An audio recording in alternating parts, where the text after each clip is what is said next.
Hey everybody, and welcome back to Set the Pipe and another episode. I am Sully with C-Case here. Put this hat on backwards. That's right, doing something a little different, boys. That's a little different. And Bear, of course, is with us. Got my hat on And the right DDT from the East Coast a little bit in the evening tonight. We have a nice guest. It's been around volleyball a very long time. New York University head coach for men's volleyball, Jose Pina. Welcome to Set the Pipe, man. Thank you for having me. Yeah, absolutely. So excited. Thank you for coming on. Yeah. So we do your accolades, so you get to sit back a little bit. Well, not that you aren't, because you're nursing an injury right now, so that's pretty much all you can do is sit back and relax. But I would stand up if I could. That's right. You're right. I'm gonna let Dave DeTinley go ahead and introduce you, and we'll get started. Thanks for joining us, Coach. Appreciate it. Glad we got the technical issues worked out, and you're on tonight, so this is good. Hey everybody, Coach Pena is an NYU alum, former men's 4-year starter and club volleyball team captain. Began his coaching career as an assistant at NYU in the 1991 season, becoming the head coach later in 1993. He's transitioned NYU men's varsity team from the EIVA to the UVC, and another one coming up to the NUMAC as well next season as well. So it's a career record of 446 wins. Going to get to 450 this year, Coach? We better. Yeah, absolutely right. Guided NYU to 18 winning seasons, led the Violets. That was the answer to the trivia question. What is the mascot of NYU, by the way? To 12 United Volleyball Conference tournaments appearances, won 3 UVC championships, took NYU to the NCAA Division III tournament 3 times, including the 2024 Final Four and last year's Elite 8. Piloted the NYU team to 2 Moulton Division III National Championship appearances. That was prior to the NCAA recognition and hosting the D3. Has been the UVC Coach of the Year 3 times, the AVC Division III National Coach of the Year in 2020, and the AVCA Regional Coach of the Year in 2020, as well as 2025. I would also like to say there's a history here, because Coach Jose was a part of Team Creole, and it has a history with Team Paul Mitchell, which you've all heard. Does. I was going to say that's probably the biggest highlight of his career is playing against them and playing against us for sure. Yeah. And he also New York City Taxi too. Sure, yeah. New York Taxi. Don't forget New York Taxi. Guys like Coach. myself and Bear and Sully back in the day, which we were talking about before this, which was really fun, and I'm so excited to have you on. Is just talking about those days. Before we get to that, I say this to everyone. You've been around volleyball a long time, and all what you've accomplished is pretty amazing. And what you're doing for men's volleyball right now, coaching at the collegiate level and growing the sport, we're near and dear to our heart. We want to thank you for that. But listening to all your accolades, playing, coaching, how does it feel? Like, how does it feel when you hear that kind of stuff from people like us that are talking about what you've done? Makes me feel old. That's number one. But as I mentioned before, I've come to accept that part. Age is undefeated. But, it's good to hear, because I've been part of a sport that I consider to be the top, the number one sport. I mean, I know American football makes more money than anything. There's basketball, there's football, or soccer, as we call it here. But volleyball is the ultimate. It forces you to be a team player no matter what. An individual can never win in volleyball. It's just the community that is forged in volleyball, not just from the teammates that you've had as a coach, the kids that you've coached and hopefully influenced, but also, like a guy like CK, played against him decades ago. Remember those things. Teams that I played against some other guys. It's just what volleyball has given me, and then to hear that I've been able to contribute some to it makes you feel good. It's awesome. It's like what you said in community. I talk about it all the time on here, and I usually say culture, but community is a great word for it, for volleyball. It is an amazing community. And from our generation to the generation today and the generations before us, we had a few, I was going to say old timers, but that's not the right thing to say about Skates and Obradovich and Marv Dunphy. But, it's such a community, and I love that. And it's great to hear you say that. And I'm excited to hear just about what you've been doing coaching these last few years at that level and seeing what you've seen in volleyball, playing with Ivan Contreras, playing with David Jack, playing at that level and seeing what you're bringing to your level. I'm excited to hear about it here today. Well, I have some stories. Hopefully, I remember them correctly. Or not. It gets a Those little tips fuzzy become at the end. ounces. And they stories It'll get Those be in the blocks comments become, after post. block touches become like roofs and stuff like that. Oh, yeah, But for sure. I think I've mentioned it before. The best part is that it was VHS then. There's no way to recover those videos. So Yeah, nope. your word against my word. That's right. So, Coach, how did you get involved in volleyball? How did this all start? Can you take us back to the beginning and kind of walk us through? It is so funny because I'm going to mention a couple of things that I do mention, but not often. So I come from a sports family. I mean, like really accomplished sports family. I wasn't going to be following at a high level the footsteps of my family members, uncles, cousins, and so on, male and female. But my sister and a couple of my female cousins play volleyball, and I'm younger by 3 to 5 years in that group. And I was the cousin/brother who was following them around all the time. So I will go follow them, go to the courts back in the Dominican Republic when I was young, and here in the States because we will come to the States because my mother was living here, my father, and we will come and visit the whole summer vacation and the winter vacation. This is going back like way back. This is It's okay. 7, 8, 9, 10. Awesome. That stage. I was very young. Sure. But I will follow them to go to their volleyball matches. I will watch them play. I really didn't know what the heck they were doing. I will watch the guys play on the side. And what impressed me was the power. Mm-hmm. And I watch Different. some of those videos now of the, late 70s, 80s. And I'm looking at those things like there was no power whatsoever. Not compared to But today. at that time, I thought it was power. Sure.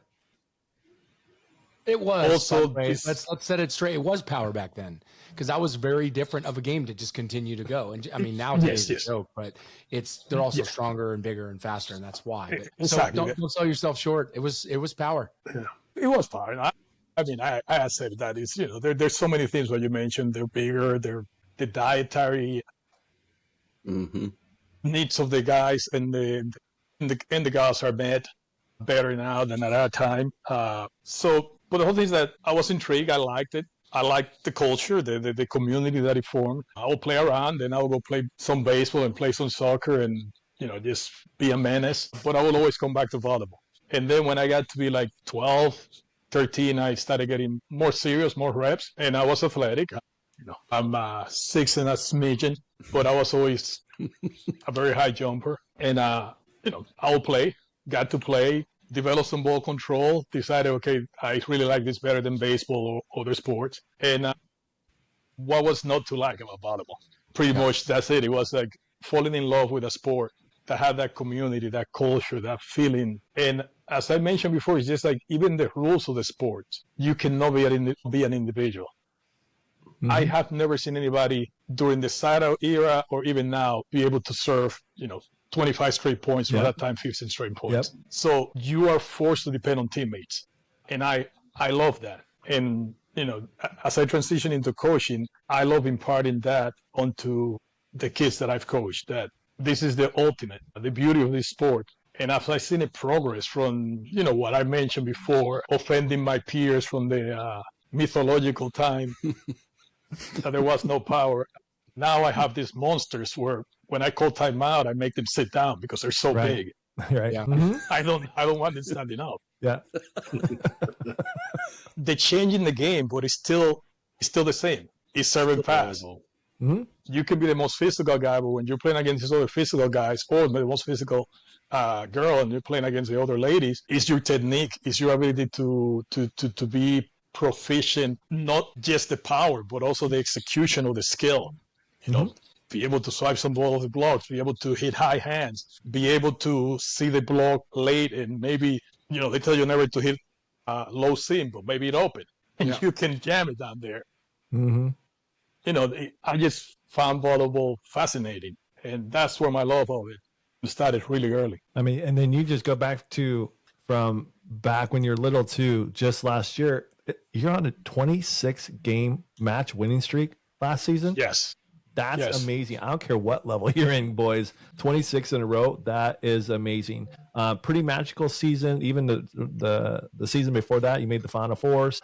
Putting all those years in for coaching, finally came down to that pinnacle and had such a wonderful season. Can you kind of reminisce a little bit about not only last season but the season before, and tell us what this next season, what your outlook is for? Yeah. So this whole group was pretty special. So one of the things, and I know we're not the only ones, but I've never had a fifth-year player, no red shirts, no COVID exemptions or stuff like that. So it's always been 4-year guys. As a matter of fact, if I was to do the average at NYU, it's less than 4 because a lot of guys graduate early.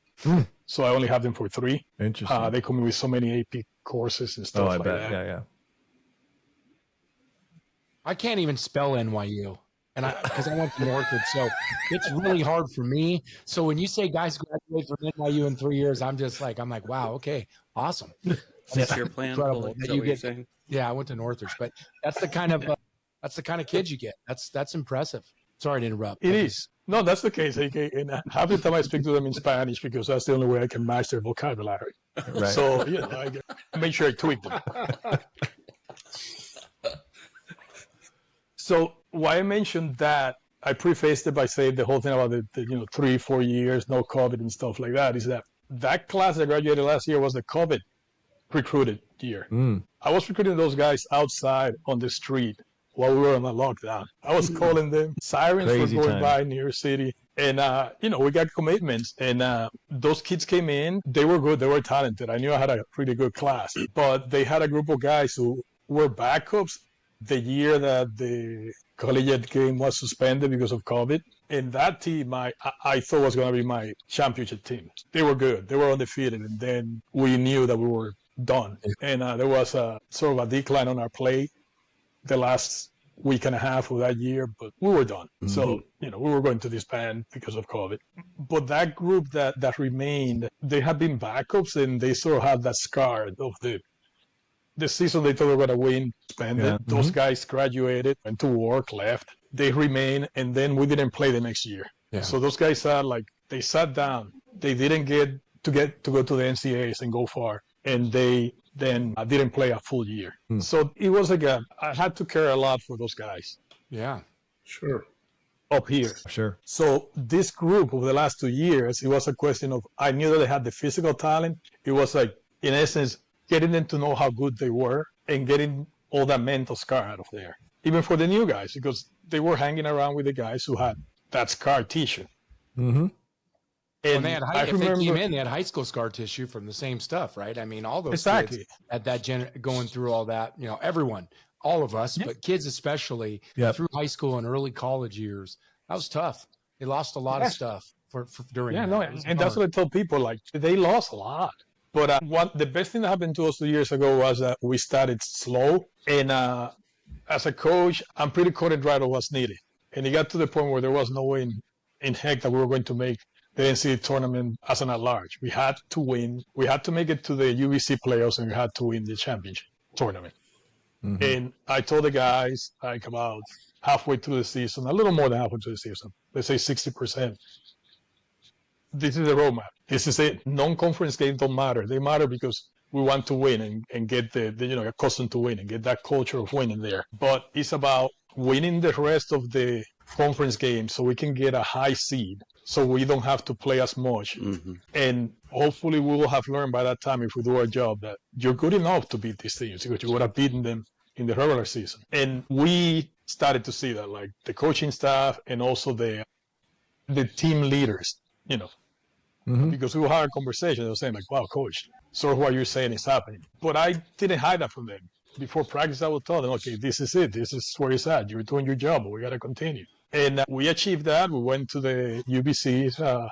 We won that one. We went to the NCAA. So it was a great achievement. And what that team learned was that we had the physical talent, but we also developed the mental strength.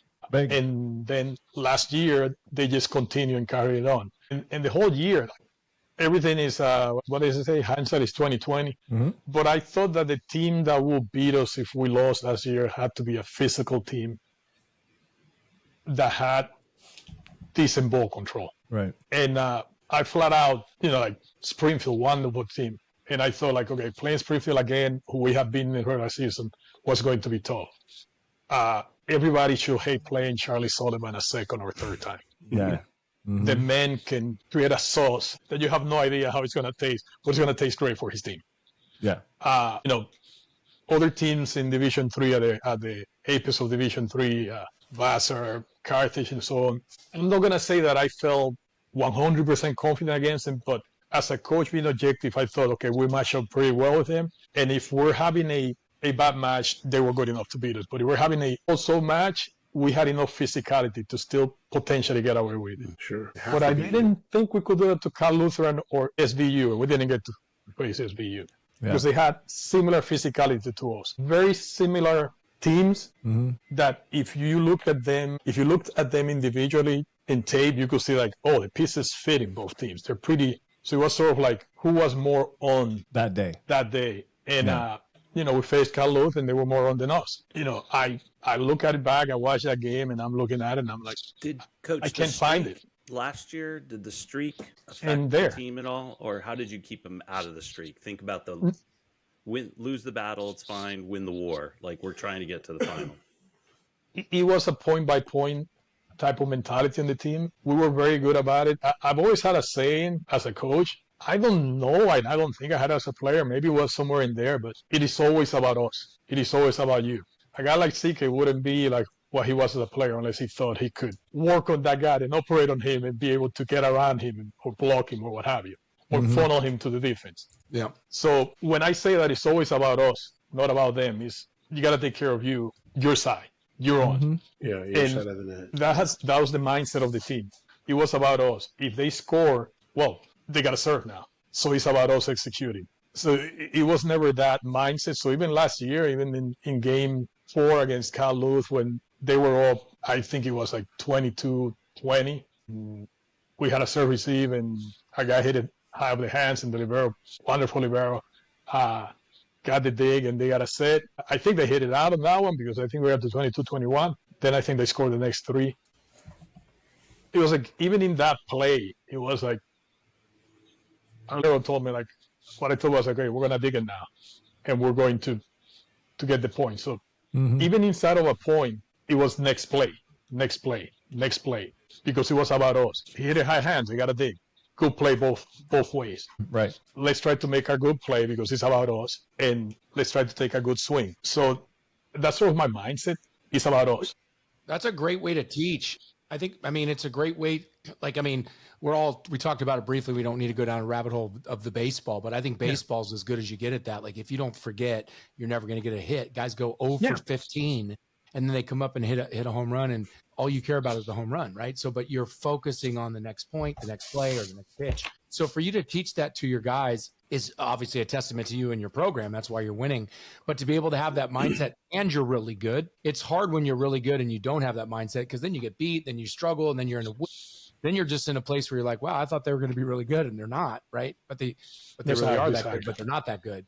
So I just commend you for that. I wish more would do that and enjoy the moment for themselves and take care of themselves. If you play someone that's better than you, then you get beat, but that doesn't happen often at your level when you're playing at that level and training. So if you can always believe that and train like that and play to points like that, you're going to be in every match. You're going to be in every point. You're going to be in every game and every match and every season. If you do it like that, I believe. Yeah, and that's the idea. And I know part of the question, and I talk a lot, but part of the question was also the outlook, how we see these years. We graduated 5 starters, including the libero, and our backup setter. So that's a huge loss. Big. Our 2 middle blockers who were all American, legit. Our 2 left sides, one was simply a beast of a player. And our libero, who I thought was, from his freshman year, he was one of the top 3 liberos in Division 3, for sure. We had to make sure we had a pretty good class, a large class, this class, that came in. They're going to be first-year players this year. And not only that, but also quality. And as a recruiter, a coach will love to say it has to be humble and stuff like that, but no, there has to be some cockiness as a player, as a coach, because you are competing one-on-one against somebody else. There's got to be a certain belief, a certain cockiness that I'm better than you, or that I game plan better than you. That type of mindset, mentality has to be there. So, I thought, I'm getting some really good guys. But when I get them in the gym here, it's when I'm really going to know. if what I saw matches was on the floor. And because of the Division 3 rules, you can start right away or you can start later because you only have a certain amount of time. So normally I start later. We started about, unfortunately this week when I'm not around, but my assistant coach is ably taking care of that. And I actually have a camera to which I can see them and I'm watching them. And they're not being lazy. They're being really good. So I like that. The culture in the weight room, the one-on-ones I have with the guys, the teams meetings, I could see that these guys were really into it. And then from what the team leaders were telling me about the guys, the new guys, so, yeah, coach, you told me that guy was good. He's really good. Yeah. You told me this guy was solid. He's solid. You told me this guy needs development. Yes, he needs development. So it was like, okay, either they can be trying to butter me up so I can get them a real good end of the year meal or something, or it's true that they're good. And my guys are pretty good about that, the team leaders. And yeah, my assistant coach now, he's had them for 5 practices. Yes, 5 practices so far. And some of the alumni that are still hanging around, they're working in the city, but they come and they still use the gym. They've been watching the guys play. Yeah. And they've been telling me, like, no, these guys are good. Hey Coach, real freshmen. Quick. Yeah, we'll talk about your roster. 13 guys from California. You got 2 guys from Illinois. You got an Oklahoma guy, and you're in New York. You have one New York guy. How in the world are you getting these guys from California? What's the attraction to NYU? They can spell it. Academic wise, why? Right? Because they can, they can spell it, so they don't have to go to Northridge. So yes, they can spell it. Well, number one, I like to travel a lot, so I get the heck out of New York City and I go chase them. So I mean, that's a long way from home. Right, it's a long way from home. So, what's the attraction of those guys going all the way over there and they're producing, right, and getting out of there in 3 years, maybe 4? No. I mean, New York City attracts a lot. Most of these guys are either business school, and NYU's business school is amazingly hard to get in, but amazingly successful at providing you with a future employment. It's amazing how, like, a couple of years ago, they started flipping everything into the AI world and stuff like that. It was like, dudes, I guess you're the one, you want the guys to get jobs right away. The sports management also, which is a very attractive one, really good. I mean, top of the line. And all the sports management agencies out here, obviously, if you're in LA, there's a ton out there too, in the Orange County area too. And we have the performing arts schools. Teach performing arts schools is like one of the tops in the country, in the nation, period. And that attracts a lot of guys. The problem with those guys is that they're 2-3 year players only, because I always remind people that if you're a student athlete, you study and you do athletics. So you have 2 things. Right. I'm not counting sleeping, eating, and social life. That's normal. Otherwise, you're not a human. But you add on top of the studies, the athletics. But the kid who's into performing arts adds on top of that acting, because they got to go act. Right. To become a good actor. And perform. Play music in order to film, and in order to film, acting in order to act. So they have a third. So as I say, they're usually 2 or 3 year athletes. So, but it's extremely attractive. So I find some really good Californians, but I'm going to have them for 2 years. Yeah, I get it. Coach, because I can live with that. Yeah. We are going to have the MIT coach on shortly. He also gets a lot of Californians. I'm just curious, like, do you have to recruit a certain way, like for first the student and then the athlete? Yes. And so the first thing, like, it's a little different recruiting to Northridge than it is to NYU. Right, close. Going with that. Yeah, right from the beginning. I'm not that I don't love Northridge, and I know it's very difficult for some people to get in. Like, I don't even think I'm getting in these days, but like, come on. Like, I know the first thing, you can't even talk to a kid. I don't care if he's 6'9" and he's the greatest volleyball player ever. If he has a 2.4, he's not going to NYU. Like, it's just obviously, But don't sell yourself short, in a sense. But so, the eye test is the first. I go to all these recruiting tournaments. I go, not as much anymore, but I go to some high school games. And I go by the court. I obviously have the UA app, University Athlete. I have all the information on the kids, the roster, where they're playing, what court. And there's a bunch of kids that reach out to me, obviously. But I have the information, and I go to the court, and, the eye test is there. Oh, that kid is a beast. If I see, like, I saw Sean Kelly, I saw Aaron Rowan and those guys. From the moment I saw them, I'm like, these guys are going to, where they ended up. Right. It's like, big time. I'm a volleyball guy, so I go watch the games to watch them perform. But watching Rowan, that's how I saw my libero that just graduated this past year. Yeah. Okay. Because Rowan was playing up. So he was in the team with him. He was a libero in that team.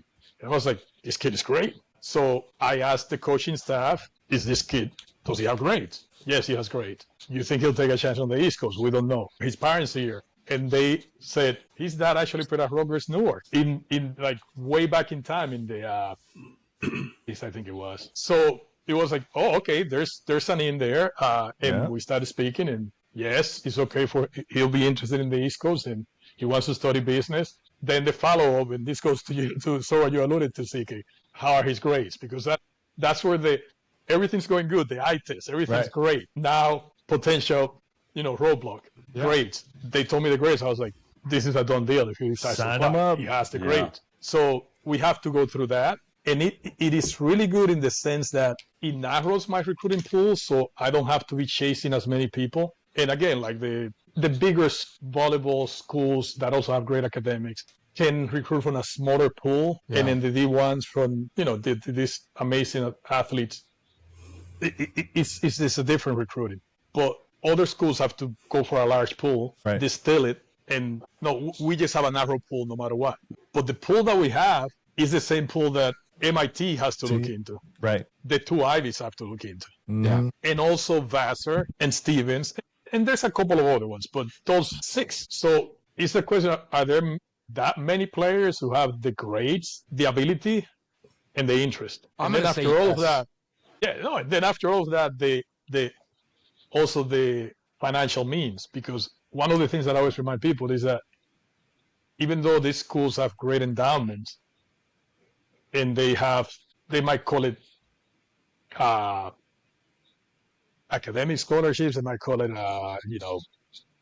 whatever words they want to call it. Yeah. But in a school where to get in, you got to have at least a 3.9 with maybe 1 B+, and they look at you sideways when you come in with a B+. You got to have a ton of APs, and you got to score in the 1500s, or like a 35 ACT and higher, so there's only one more to go, 36. Right. Where do you show merit? You're basically perfect, but you're average in the school. So I can say I can give you a ton of merit aid, but did you really have merit? Were you just average? Cole, you'd be average. So because people like to talk about fairness, well, we're all average. There's no merit there. Yeah. Tough. Junior, you're special. But in this cohort, you're average. Wow. And it sounds bad, but I don't say that ever to offend. I say it because I like to be very crystal clear with reality is reality what you're living in. Yeah. And we've talked about that a lot with a lot of things. We've talked about it with recruiting. We've talked, like you just said it. You knew those guys weren't going to play for you. You're not a delusional. You're not living. These guys are going to go play at UCLA or Stanford, and they're going to go play on the USA team. Doesn't mean kids that play at NYU can't play on the USA team. That's not the point. The point is you knew. So you're trenched in reality, and I think that's an important piece. Like the end of the day, like not everyone gets to go to NYU. Not everyone gets to go to Harvard or Yale or Stanford, and they're also very expensive. And so, my kid goes to a school that I'm just grateful that he goes to. And I look at some of these kids and their GPAs and what they're into. And it's astonishing and miraculously how much time they put into their outreach and into the community and doing so many things besides being a high school student. I was just a dumb athlete that just showed up and wanted to go to a party. Like these kids today are remarkable, and you get to choose so many of those, and there are a lot. And I say that because I just look at the league my kid plays in: Santa Margarita, Mater Dei, Servite, Orange Lutheran, J. Sarah. Those are all private schools. They're not cheap to get into, and those students are all achieving. A lot of them are very high academic and great volleyball players, and not all of them can go up the freeway and play at UCLA or SC. Exactly. No, that's one league I'm just talking about. That's the niche. Yeah. No, and that's the niche. That's what we do. And so I do concentrate on that, honestly, like the cohort that you mentioned. So, club-wise, most of those guys are going to be Team Rockstar, Balboa Bay, 949, that grouping out there. Then there's going to be the guys that play for Coach Pauly at MB Surf. Yep. There's going to be a few in other, a sprinkling in other teams, but that's like the sweet spot. And then going up to Northern California, where you have Bay to Bay and VVC, you have a high academic, that's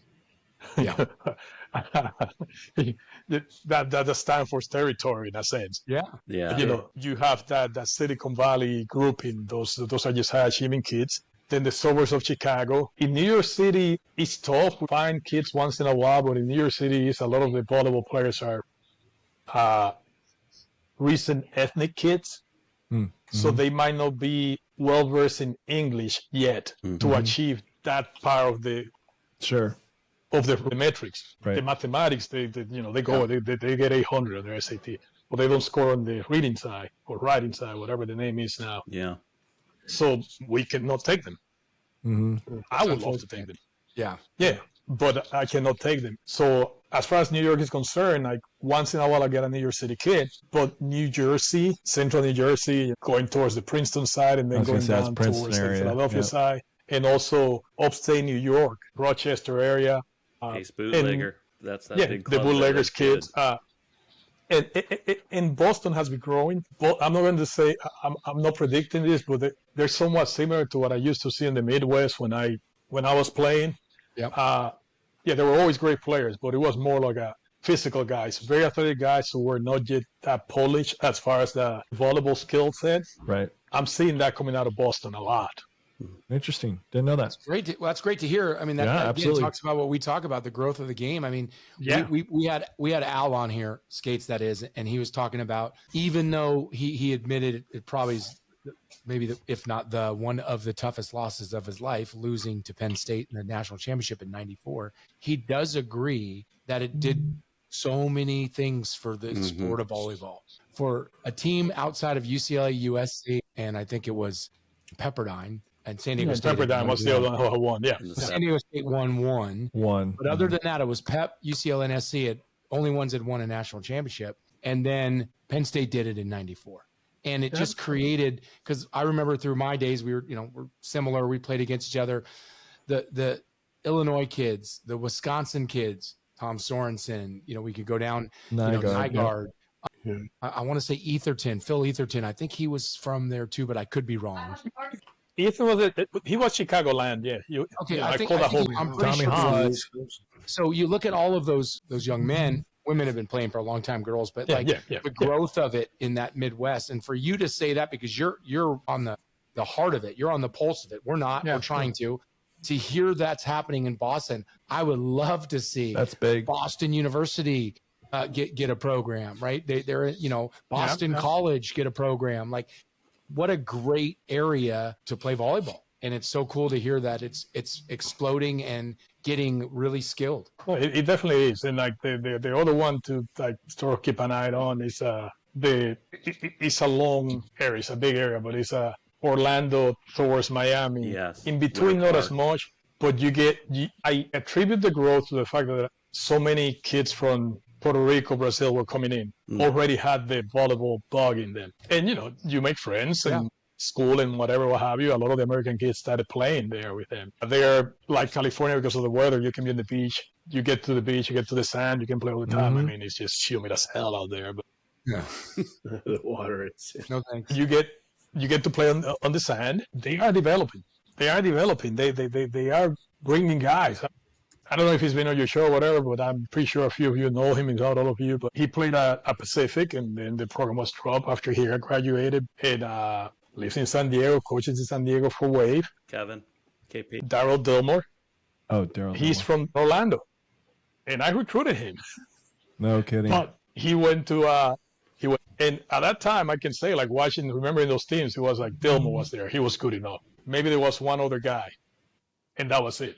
And for years, it was that. Now in those areas, there's a good 6 or 7 guys who are going to go to big Division I schools. There's another 10 that are going to go to minor as far as like not being like realistic national championship contender type of teams. D1, D2.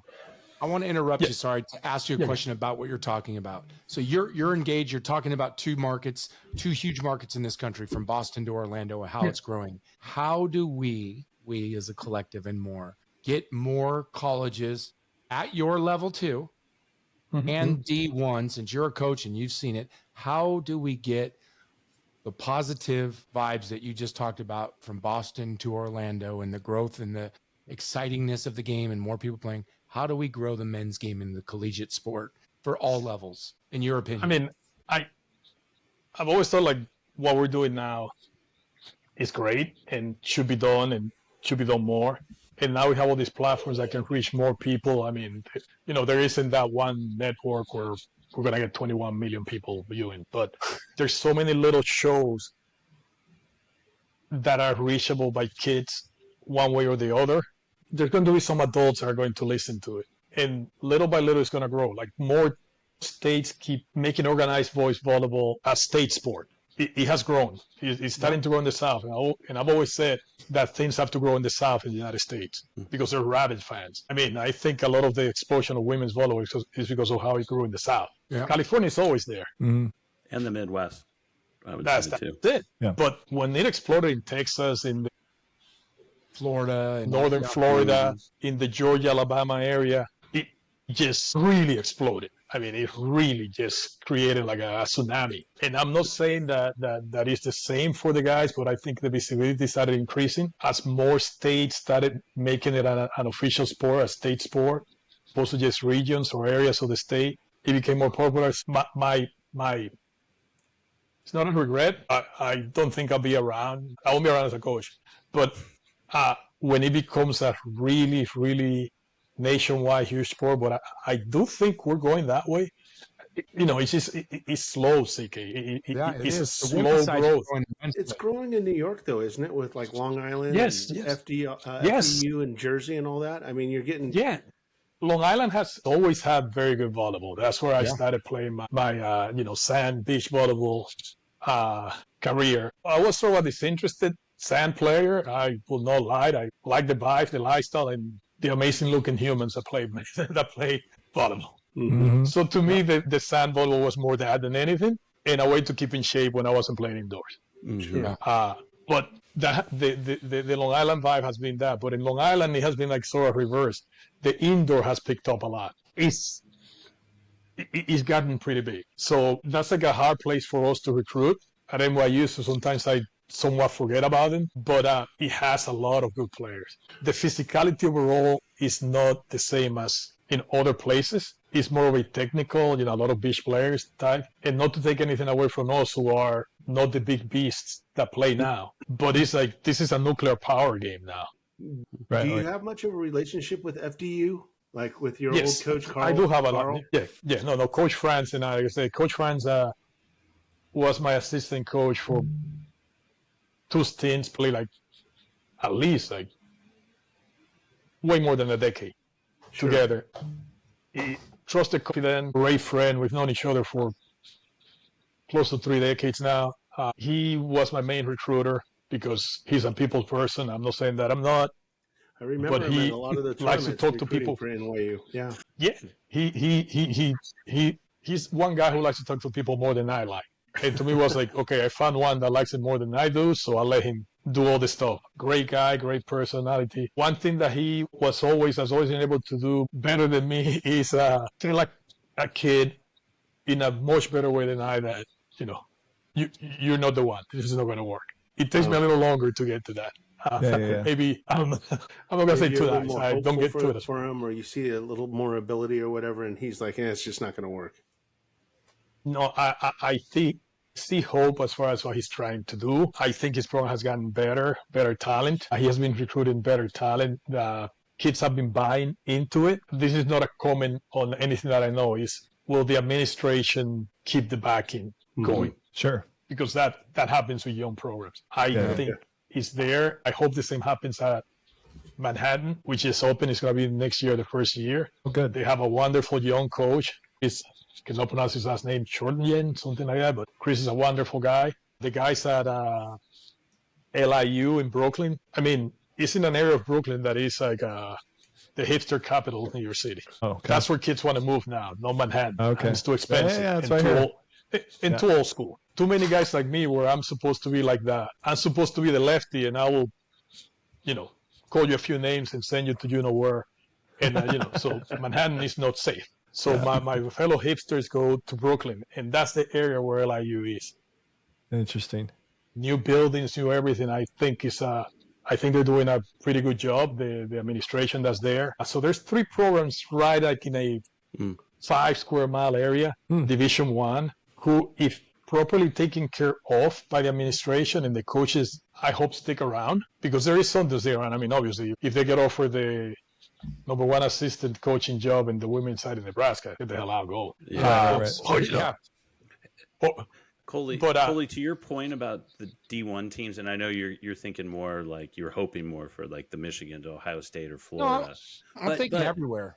But I will tell you that other than Manhattan, like the University of Maryland Eastern Shore D1 team starting this year, sent in some good highlights from it. And then I just heard locally in Charlotte, Queens College is moving up to D1 as well, and they've been playing D2. So it still stings GCU, but slowly but surely there's some more coming. Yeah, and it just That's awesome. it needs to be more. And I was just curious, Jose, because we're going to have someone from USA Volleyball on here sometime real soon here, and we're going to ask him those questions as well about how do we grow the game at the collegiate level? And that's all colleges. Like, because again, if we were to talk majority, I don't want to say every single one from D3, D2, D1, NAIA, but I would assume the majority of them all have women's volleyball. Yes, I totally agree. All of them have it. So when I say all, again, I'm generalizing, I'm putting in the majority. So like if all of these schools have women's volleyball, I'm not asking for the moon to just throw up all of a sudden, let's get 300 division men's volleyball. But like what you're saying, Dave, about it is adding 2 a year. And while you're adding the ones you just talked about, we also do need to add Boston College and Michigan and the University of Florida, like those kinds of schools as well, slowly but surely to continue to grow the game. We talk about it. I'm sure you watch because you love volleyball. Is the women's game, Jose, is just off the charts. It's ridiculous, and it's everywhere. And you talked about the little, the screens today where you can do what we're doing, where you can catch us on. Hit subscribe, by the way. Thank you. Always set the pipe and hit subscribe. You can get us on any medium, whether it's YouTube or you want to listen to it on Apple, whatever. So you can get to those.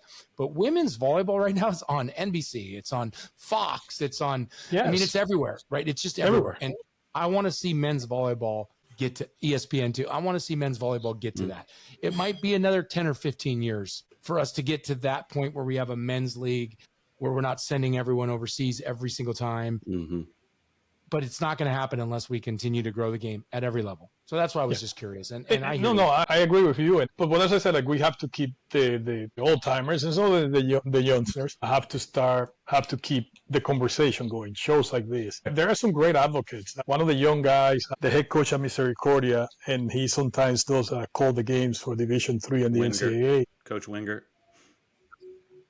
I'm getting so confused now because I'm thinking of Coach Buren at Stevens. But no, he's a Misericordia, Rob Winger. Winger. Rob Winger, tremendous advocate, great voice, tremendous knowledge of volleyball, a love of volleyball that is unparalleled. This is a guy who I would love for him to somehow, and maybe he has too much on his plate, but it's like, get one of these type of shows, even if he's from the Division III perspective or whatever, just because his knowledge of the game, his connections, his love for the game, and because he's on a younger plate, there are some other people that might be watching because he's going for a younger guy, what have you. I think this is great. I think we cannot force feed the networks, but they'll have a cornhole tournament. And maybe it's because I don't like cornhole I play cornhole, but at the same time, there's a UCLA versus Hawaii, or not even Hawaii, Pepperdine game going on in cornhole. It's because they pay for it. That's the main reason. And really? I've talked about this before. Yeah, that's so like you're watching Spike Ball on ESPN, you're watching cornhole, you're watching all these things, and it's about the money that they're putting into the networks to do it. And so like that's why I said this. And again, I don't know anything. And I'm going back to the big schools. But I do know that when you sign these TV contracts for football and all this stuff, I see it now with Washington State with basketball. They're signing it for all the sports, right? So like if ESPN signed it with I'm not saying they did. I don't want to, my mind's not say what they signed with the Big Ten. Like if ESPN is promoting and paying millions of dollars for the Big Ten and they're getting the game of the week at noon on Saturday for, Ohio State against Penn State. And then they're getting the basketball game later when it's Michigan playing Michigan State. Why can't they air men's volleyball with Michigan playing Michigan State? They have so many different, it just, again, there's standards there. They already have the poles. They already have the equipment. They don't have the balls. I would bet that a lot of ball companies would at least for a year, probably donate a little bit and do some stuff. It can't be that expensive to start a program. The deals we get on balls are tremendous. So that's not a huge when expense. I say not that expensive, of course it's right. expensive. They don't have the balls. It's an expense, the travel and stuff like that. Yeah, of course it is. But like, I don't know. I'm just saying, like you're saying with all the ways you can stream and see TV and the women's game is where I was going with it. Is just how it's blown up. Mm-hmm. I hope that the men's game. But I agree. I agree. And one thing that I'm guilty of, I don't think as much because I hear the comments, the commentary, but I know that there's always the talk a lot in the men's game. You guys miss so many serves. You should make your serves. But I also know even with my guys, we're a high-level Division III team, but why I hate my guys in practice missing a serve is because I'm introducing a free ball or a down ball, and they just shove it down the throat of the other team. They're so physical, even at my level, that anything that is not weird, with a lot of spin, positioned totally correctly, hard-driven, or with a lot of power in a seam, you have 4 hitters coming at 800 miles an hour at you who can hit it in the 7. Mm-hmm. Yep. No, it's like it's okay. It's 22. So why don't we sell the power of the game? We love football, American football, at least in my opinion, is because they hit the living heck out of each other. Yeah, and sell the athleticism. power. I like that. That's good. Sell the power. I'm small, so I'm about digging. Oh boy, I knew the most humiliating thing is when you get roofed the heck out of you. Yeah. Well, I know you're he does or something like that. Yeah. Sell the power of volleyball. Yeah. Sell the power. Yeah, it's if there's a interesting. commercial. Go ahead, Coach. We say this all the time: is how we get people hooked to men's volleyball is you make them go. Yes. They have to go to it because the TV doesn't do it justice. It really doesn't. Yeah, I agree with that. And I got to tell you, it's got to come from grassroots. Like Coley talked about it many times about going out and telling your student body, come and see us, come and see us. I mean, you have to do it from a team perspective, from the coach's perspective, from the administration. And once they go, they come back. They do. They are definitely hooked. You just can't just go, hey, I'm on the volleyball team and just go play and expect people to show up. It's just not how it works. But you get people that are outside of it, bringing it in and watching it. It's a whole different experience. It really is, especially if they love women's volleyball. Then you're going to go, oh, I had no idea about this men's volleyball thing. Yeah. This is crazy. This is great. The power. And they say it first, the power, the speed of it all. That's it. The amazing the speed and the power. And that's what I'm saying. Like when we televise a game, I want to see the face of the guys, but as we're putting the introduction to the game, I want to see those bounces. I want to see those rules. Mm-hmm. I know that the passing, the digging, I know that the tooling, how important that is. But I got to say something, though. It's important because it's the old man in me. And I hate to interrupt you. And I agree with you. Yeah. We need to sell power, but we have to change it. I don't know the answer. Maybe not let the serve go. So maybe you serve it a little bit less, because I'm going to use this. The NBA is going on, even though we don't want to talk about Giannis's travel last night.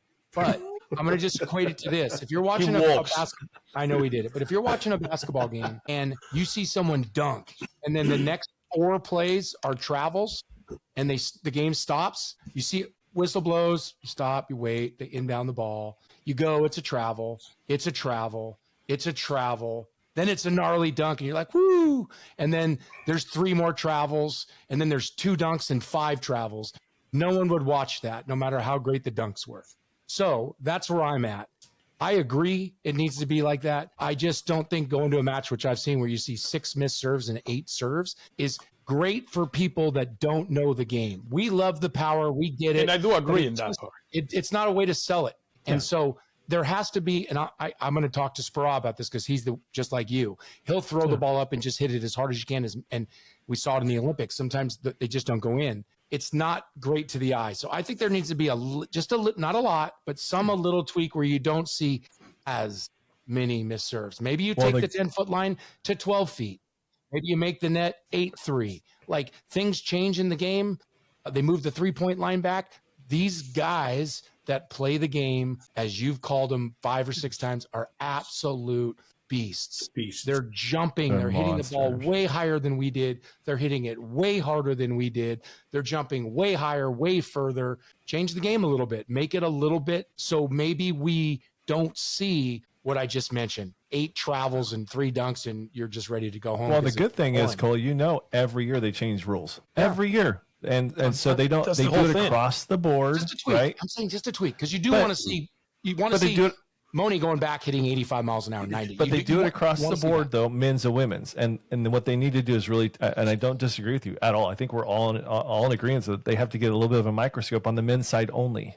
Yeah, Right, just on the a little. men's side I'm only. saying, Yes, yes. Jose, Yep. I'm saying just a smidgen. I'm not Yeah. saying a lot because No. I do want to see guys just absolutely throwing the ball to the rafters and just taking an absolute rip. Yeah. Like you said, if you're not in system, they're going to set the bic and a pipe. I'm waiting for someone to run a double play out of the back row, like a one. Maybe this is who I use play. A bic and then a Yep. pipe over the bic. I mean, come on, let's do it.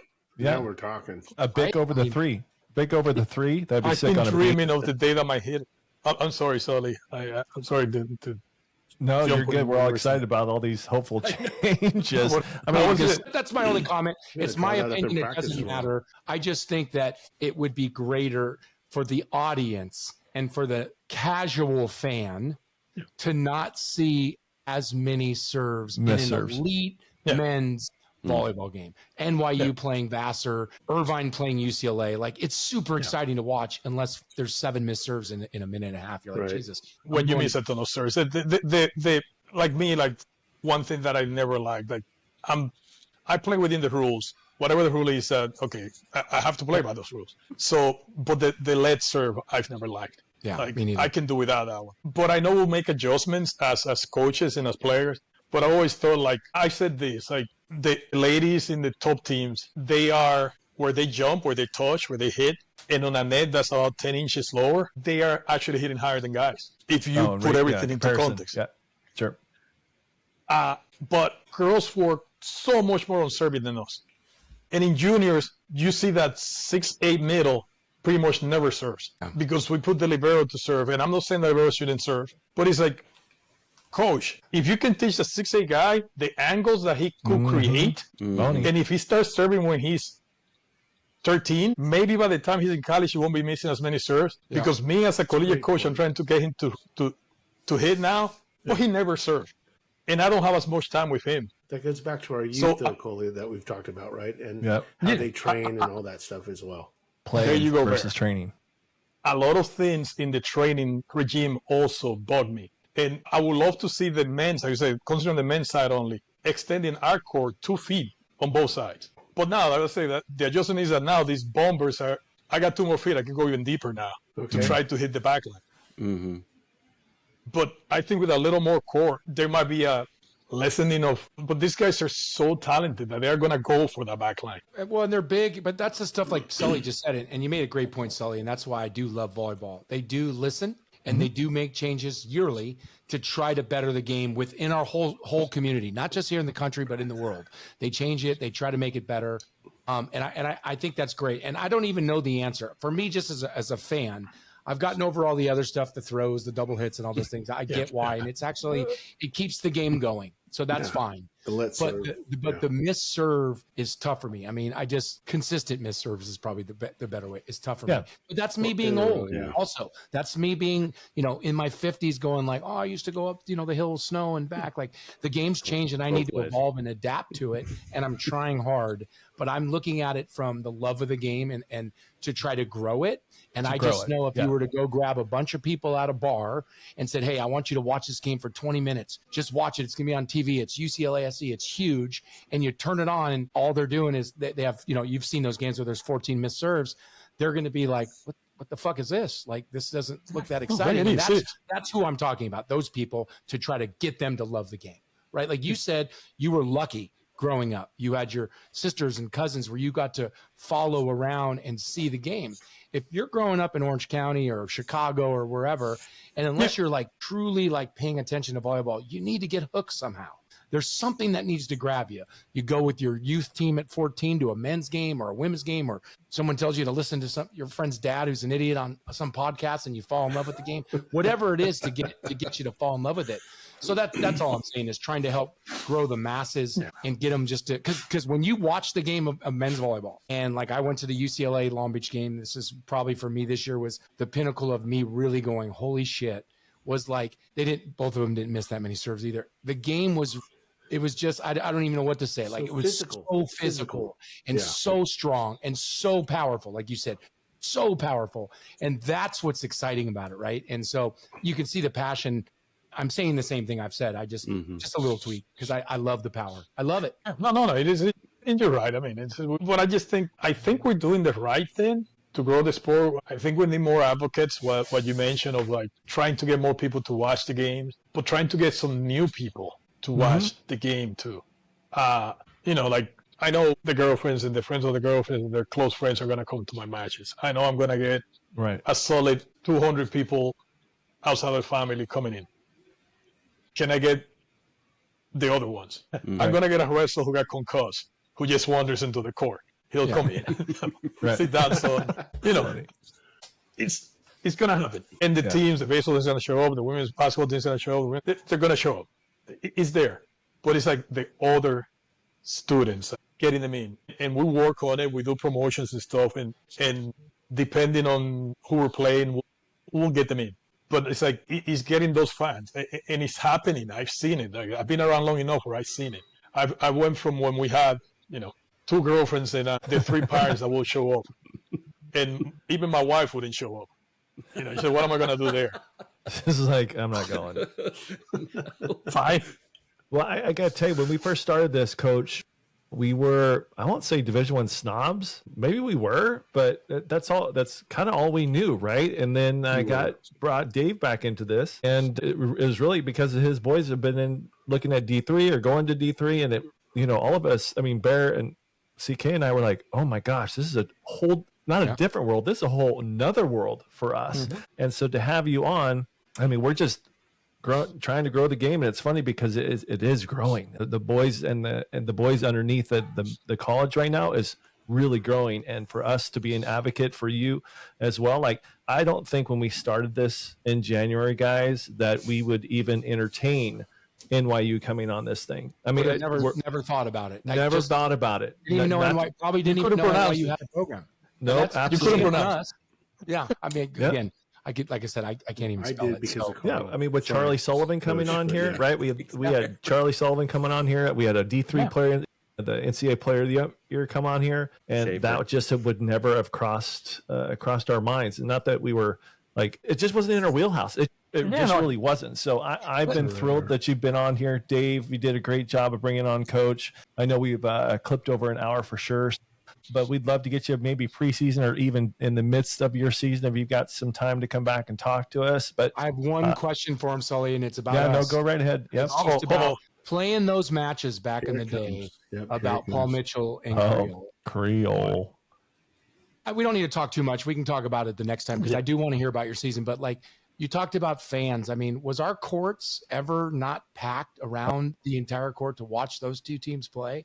And the competitiveness between the 2 teams, right? But CK, okay, in New York City, obviously you don't find sand, you don't find green. It's just cement, concrete. So we will play in Central Park, and a bunch of the Californians that were like, I remember playing against Chris Marlowe there in Central Park.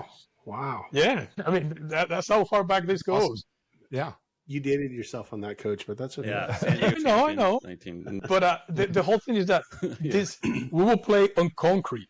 And to what you're saying about the course always being packed, we're playing Central Park around 5 p.m. That's when we really started going. And the good teams will show up, and we start going after each other. We had a rotation of 4 teams, and it was packed. There were people all around us watching us play, and so it is there. And what they were watching was that they were watching the skill, the fluidity, the athleticism of the sport. Yeah, the talking, because you were talking for sure. Yeah, a lot of jabbering. I think one of you mentioned, I think it was you, CK, the kids talk as much as before. Maybe not the same exact way, but they do. The benches are chirping all the time, and yes, we try to control them a little more. But I always remind the referees, you're the boss of the court. You can always show a yellow card. And the coach is not going to allow that bench to start chirping again, because he also won the red. Yeah. They say, so you control it. You can give a warning. You can look at the coach and say, get it on tour. Tell them to shut up. But allow the talking, because that also gets the game going. It's fun. It cannot be Shows the offending fire, in the it gets sense the of teams fired up. It gets the crowd fired up. yes. Asics, Paul It makes Mitchell, it and mean Creel going something. at it just were Yeah. jawing. David, Jack, Elvis, it was you, like those games were Elvis. amazing. it was heated. And we Devon. at the in the early years, we didn't like each other. And Nope. that was Yeah. again goes back to the old school mentality of us not wanting to win and just like LA, Southern California, whatever, to becoming friends throughout the tournaments and years. Yeah, and no, it happens. winning, It happens. losing, and going to have drinks afterwards, like and Whistle to whistle, it was so fierce. war. I mean, fierce It's war. from It yeah, was it, war. it really Yeah, was exactly. right. It was we just seemed so to play fierce. every year too, and it was always in down the stretch. And there's been so many matches where we've lost and we've come back and won, or vice versa. And it's like, you knew that before the tournament started. The next year, like the tournament's over in May, right after Memorial Day, like June, July, it's over August. You couldn't wait to play Creel next year. Real, yep. We Like would you talk said, about it, war, was a not all, battle. like every day, but there'd be times. And then when you get to your college season, if some of us are still in college or right after college, we're having a warm up where Bear was out busy fixing his car. Right. He would come back. That's just a different story, Jose, for a different time. But Right. that's you come back and it mattered. And playing you guys mattered, and those days were fun, but it was just more fun. I just wanted to bring that up of having those days of playing and seeing the crowds then. Yeah. This is back in the 90s, late Yes, 90s, yes. early 2000s to now it's 2025. People are watching you with Marlo in the park, and now we're just continuing to see that. So I want to just say, even though I went around a bunch of different ways, it was an honor having you on. It was an honor that we played against you, right? And we still are looking back these years later, having you on here. And thanks for helping us grow the game that we all love and we all have in our hearts and our souls. It means a lot to me. It means a lot to us. So thank you for coming on. Yeah, Well, for sure. thank you guys for having me. Best of luck for the season coming up, man, because last 2 years have been really good. So hope you guys keep rolling. We're going to get you in a hotel room. I want you to know that when Knipe won the national championship, the next night he was on our podcast. Set the pipe. No pressure. That's right. Just want you to know that's what Al Knipe was doing. Kind of a standard thing to do, by the way. Yeah. If we win, we can do it that same night. I'll be text you. Setting the pipe. I'll be in a fine restaurant with the proper equipment for you guys to Yeah, interview. hear that. Laptop, that's all we need. If you honest, when you win, it's 2 a.m. your time, wherever. I will be up, and I can't wait for that podcast. I'll just tell That's you that right. right now. We'll do that. Honestly, Thank you. with me, we'll do it. That's awesome. That'd be great. Thanks, Coach. All right. Appreciate Thank you so much. Appreciate it. An honor to have been with you guys. Yeah. Great advocates, Likewise. and I hope this show continues and it is part of what leads to the men's side of the sport to grow to its full potential. Thank you for helping us Excellent. grow Thank the you. game. Thanks. And set the pipe.